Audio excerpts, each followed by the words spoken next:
अस्सलाम वालेकुम नाज़रीन, अल्लाह ताला से ये उम्मीद करता हूँ कि अल्लाह ताला ने आपको जहाँ पर भी रखा होगा अपने हिफ्ज़ व अमान में रखा होगा। 94 में 25 साल में कैदी था, तो कैदी जो है ना इसकी वैल्यू ख़त्म हो जाती है, यहाँ पर सरकारी मोहर लग जाती है, तो कैदी को जहाँ मर्जी उठा के आधी रात को भी किसी और जेल में भेज दिया जाता है। मेरे साथ भी इस तरह हुआ, अलार्म का चालान था और मेरे साथ जो है अलाउद्दीन लावा पहलवान, इब्बा गुज्जर, ये साथ वाली चक्कियों में बंद थे, आलमगीर मेरा दोस्त, भाटी वाला पप्पा जो था मनवरे का बेटा, और उसके बाद जो है तनवीर मोटा सुहेल भाई का जो अच्छे दूध दही वाला का बेटा था, ये सब मेरे साथ बंद थे। साथ वाली चक्कियों में ख्वाजा वैस और फीती वगैरह मजंग वाला, और इसके अलावा पप्पा कसाई जो है, और खालिद हुसैन का भाई पप्पा, और राना सरवत, उसके अलावा पिंकी वगैरह 3-4 भाई, आतिफ चौधरी के वालद भी जो अफजाल है वो भी एक टाइम पे उसी ब्लॉक में रहे, राजा आरफ की भी वहीं पे गिनती थी। तो इस तरह ना पूरा एक था सीन। मेरा नाज़रीन जो है ना चालान कोट लखपत जेल वाले मुझे लेने आ जाते हैं कि चलो भी आपका चालान है, तो मैं देख रहा हूँ वहाँ पे पूरा एक हू का आलम है। जिस बंदे ने अलार्म देखा वो उससे पूछिएगा कि अलार्म के अंदर, अलार्म के दौरान या अलार्म के बाद जब ये चालान निकालते हैं तो लोगों को कुत्ते से भी जो है ना बदतर वो टाइम नज़र आ रहा होता है। ये जेन्युइनली आपको मैं बता रहा हूँ, जिसको मर्जी जो मर्जी ये कर दे अलार्म, इनको कोई पूछने वाला नहीं होता। मेरा नाज़रीन चालान जो है, मैं ड्यूटी आया हूँ, मुझे इन्होंने बेड़ी लगाई और मुझे इन्होंने रवाना कर दिया ना ट्रक के अंदर। और भी कैदी थे रास्ते में, एक तसव्वुर मरासी था जो पप्पू बर्फ़ वाले का गालबन मुकदमेवार था, वो बताता होता था कि जेल के अंदर हमने हीरोइन बेची, पप्पू बर्फ़ वाले ने इस तरह कर दिया, वो कर दिया। खैर पता नहीं, वो चूँकि ज़ात का मरासी था, जेल के अंदर भी मशहूर था, तो मैं उसी ट्रक में मैं भी था, तसव्वुर मरासी भी था। अब नाज़रीन वो जो है ना, जब जिस वक्त हम मुल्तान जेल में पहुँचते हैं ना, तो वहाँ पर मेरे से पहले एक लड़के को उन्होंने उतारा है, उसका नाम आसफ था, उसको उन्होंने बड़ा मारा है। उस लड़के ने जो है उनके आगे कोई बात मेरा गालबन करनी थी या नहीं करनी थी, लेकिन उसको उन्होंने पकड़ दी, जो है ना उसका एक दफ़ा कीमा कर दिया। उसके बाद जो थी एक लड़का था आलमगीर बलदाशी उसका नाम था, उसने हाथ में रेल पकड़ी हुई थी, कुरान पाक का गलाफ उसने गले में डाला हुआ था, वो नीचे उतरता है, वो इंतज़ामिया उससे कुरान पाक पकड़ दिया, ऊंची जगह पर रख देती है और उसको तशद्दुद का निशाना बनाते हैं। खैर वो भी जो है ना अंदर भागता हुआ, मकसद ये होता था कि दौड़ लगा दो और भागो यहाँ से, ताकि तुम जो है ना दोबारा यहाँ पे कोई बुरा काम ना करो। चालू कर रहे होते हैं बंदे को ना। तीसरा नंबर मेरा था। अब तसव्वुर मरासी ने ट्रक के अंदर ऐसी बात की थी ना जो मुझे खा गई थी। मैंने कहा या अल्लाह इस बंदे के सामने मुझे बेइज्जत होने से बचा लेना। और उस वक्त बंदे को ऐसे ही लग रहा था कि मेरे को दुश्मन, जिनका मैंने को खुदा ना हादसा मेरे से कोई नुकसान हुआ है, ये उसकी फैमिली है जो मेरे साथ इस तरह कर रही है, या मैं खुदा ना हादसा इनकी बहन को छेड़ता हुआ जो है ना पकड़ा गया हूँ, तो मुझे पब्लिक और जिस तरह रश में लोग करते हैं शायद मेरे साथ इस तरह इस वजह से हो रहा है।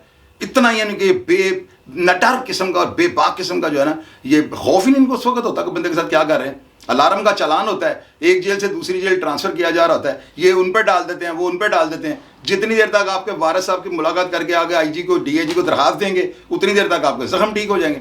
तो ये दूसरी जेलों में बहुत ज़्यादा बेनिफिट ले जाते हैं। नाज़रीन मुझे मार पड़ी बहुत ज़्यादा, इन्होंने मुझे मारा।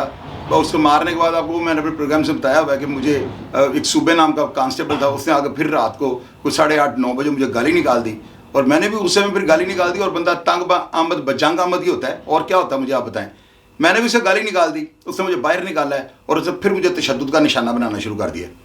नाज़रीन से मेरे कपड़े फाड़ दिए बहुत ज़्यादा, उसने मुझे मारा, बिल्कुल ज़लीलो ख्वार उसने मुझे कर दिया, बरहमना कर दिया, कोई चीज़ मेरे जिस्म के ऊपर नहीं, अपना जिस्म ढांपने के लिए मुझे मार पड़ रही थी। खैर अल्लाह ताला ने जो है ना 2-3 मिनट मुझे मार पड़ रही थी, और इसी दौरान पीछे से एक नंबरदार भागता हुआ आता है, वो आके उस मरवाने वाले, वो जो वार्डन था, इंचार्ज था जो मेरी बैरक का, उसको आगे कान में कोई ऐसी बात कहता है कि वो रुक जाता है। वो कहता है छाड़ दो, मुझे कहता है तू पागल तो नहीं है। और मैं कहा जनाब पागल ना जेल की लेना आते, पागल ही आते अंदर आए हैं ना। इस तरह की बात मैंने करके ना अपने गुस्से का जो इजहार से किया है।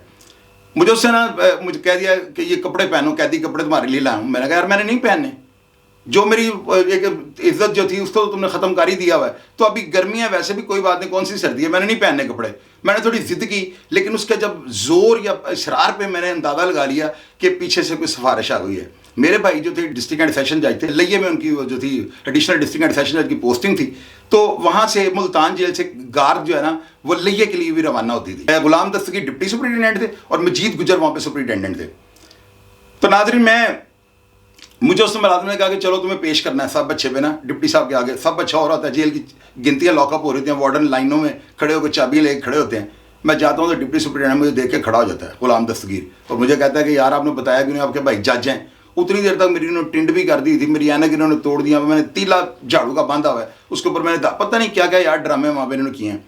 तो मैं वहाँ पे जब डिप्टी सुपरिटेंडेंट के सामने आया ना, तो मुझे पता लग गया कि यार इसको मेरी सिफारिश आ गई है, भाई का फ़ोन आ गई, जो कुछ हो गया। तो ये चालू भी 1 मिनट से पहले हो जाते हैं, ये भी आपको जोन पर काम कर रहे होते हैं ना, ये तशद्दुद की इजाज़त तो नहीं है मुझे, आप ये बताएं। تو یہ انہوں نے اندر اپنی ایک اسٹیٹ بنائی ہوئی، دیواریں اتنی اونچی اونچی ہوتی ہیں کہ اندر والے کی آواز بھی باہر نہ آئے. تو یہ ساری چیزیں جو ہے نا، میں چکر میں کھڑا ہو گیا ہوں. ڈپٹی سپرنٹینڈنٹ نے مجھے سوال کیا، کہتا ہے آپ نے بتایا کیوں نہیں ہے؟ اور میں نے کہا جی انہوں نے پوچھنے کا موقع نہیں دیا. کوئی مجھ سے بات پوچھتے تو میں بات کرتا، میں نیچے اترا، انہوں نے مارنا شروع کر دیا. خیر مجھے کہتا ہے یار بڑا افسوس ہوا ہے، یہ الارموں میں ایسے ہو جاتا ہے، الارم کا چالان تھا تو یہ ہوگا تو وہ. میں نے، میری آنکھوں کے اندر ناظرین جو ہے نا آنسو آ گئے تھے اس وقت. میں نے کہا یار میں اتنی میرے اندر ٹین تھی، میرے اندر اتنا گردن کے اندر میرا سریا تھا، کہاں گیا وہ سریا؟ خیر بہرحال لوگ رونے والی میری شکل ہوئی تھی.